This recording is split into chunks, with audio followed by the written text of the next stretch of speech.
എടോ ഞാൻ കടയിൽ പോയിട്ട് വരട്ടെ. ആ പോയിട്ട് വാ. എനിക്കെന്താ കൊണ്ടുവരണ്ടേ ഞാൻ വരുമ്പോ? ഏട്ടന് ഇഷ്ടമുള്ള എന്തെങ്കിലും വാങ്ങിക്കോ. എന്നാലും നിനക്കെന്നാ വേണ്ടത് പറയടോ. ഏട്ടന് ഇഷ്ടമുള്ളത് വാങ്ങിക്കോ. എന്നാലും പറയടോ, നിനക്കെന്നാ ഇഷ്ടം നീ പറ.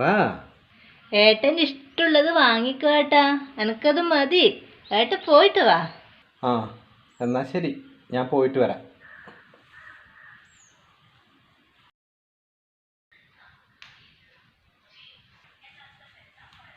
എന്താ എനിക്ക് കൊണ്ടുവന്നേ?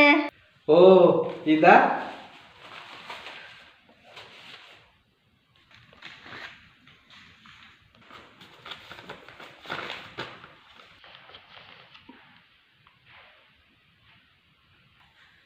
എന്തെങ്കിലും വേണമെങ്കിൽ വായ തുറന്ന് പറയണം, മനസ്സിലായ?